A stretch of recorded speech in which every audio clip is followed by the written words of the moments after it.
commencer la revue stratégique hebdomadaire de la semaine avec Éric Galliègue, président de Valcan Expertise. Bonjour Éric. Bonjour Aude. Et on vous retrouve donc pour cette analyse de l'actualité. On commence avec la performance hebdomadaire des marchés, plutôt bonne cette semaine, et c'est surtout une bonne nouvelle pour les marchés américains. Effectivement, on a une belle hausse cette semaine d'environ 4% pour les marchés américains et d'environ 2% pour les marchés européens.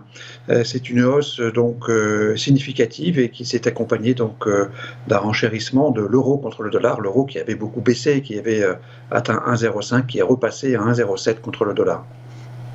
Et dans les actualités de la semaine, vous avez choisi de nous parler des avertissements de sociétés qui se multiplient. Il y a eu Snap cette semaine notamment.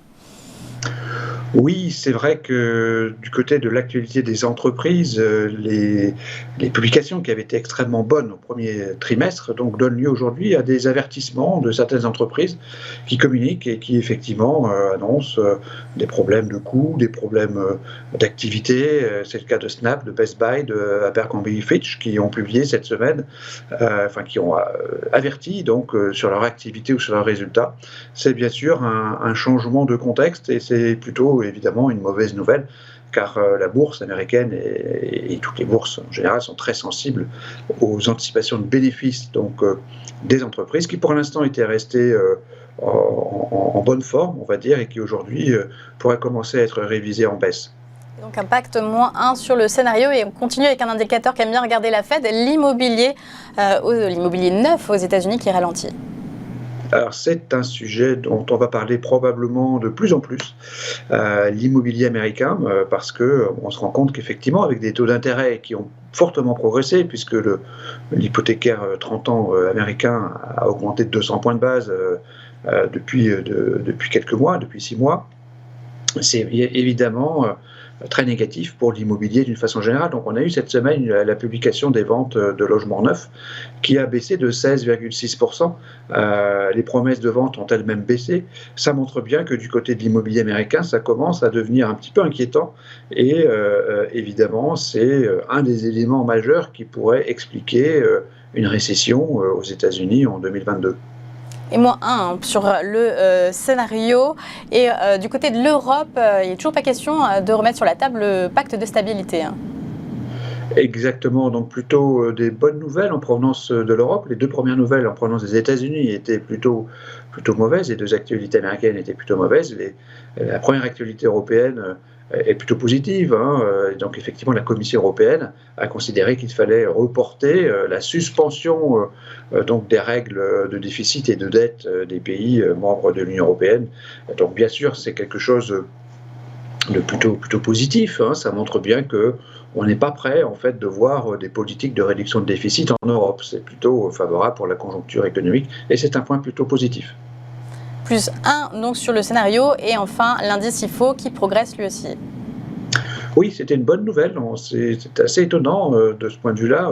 L'indice IFO qui avait beaucoup baissé, comme on le voit sur le graphique, au cours de la publication précédente, a progressé un petit peu, en tout cas était supérieur aux attentes. Ça montre bien que du côté allemand, les entrepreneurs sont peut-être un peu plus résilients qu'on ne le craignait. C'est bien sûr une bonne nouvelle car l'IFO est très corrélé avec la conjoncture économique allemande. Bon, c'est vrai que le niveau de l'indice reste très bas. C'était le cas aussi d'ailleurs de l'indicateur NFK de la confiance du consommateur, qui a légèrement progressé, mais à partir d'un niveau très bas. C'est un peu la même chose que l'IFO. Ça reste néanmoins plutôt une bonne nouvelle dans notre suivi de l'actualité, que l'on va donc noter +1. Et du coup, la synthèse de la semaine, c'est plutôt neutre.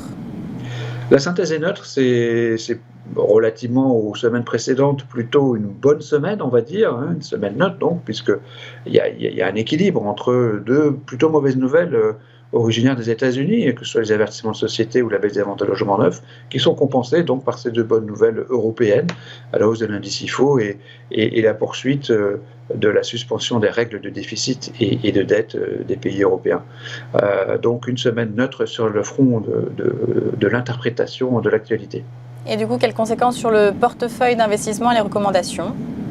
Alors, on est toujours prudent sur les marchés. On considère que la correction en cours est totalement justifiée. À court terme, la relative stabilisation, on va dire, de l'actualité a justifié un rebond qu'on a pu observer depuis finalement une dizaine de jours. Nous considérons toujours que le marché donc, est clairement dans une tendance baissière, que cette tendance baissière est parfaitement justifiée par des phénomènes négatifs, que ce soit la hausse des taux et ou le risque récessif qui nous menace l'année 2021 et surtout 2023.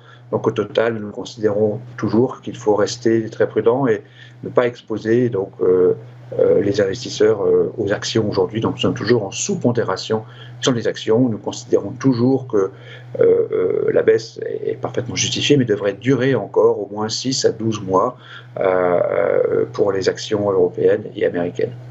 Merci beaucoup Éric Gallec, c'était votre revue stratégique hebdomadaire.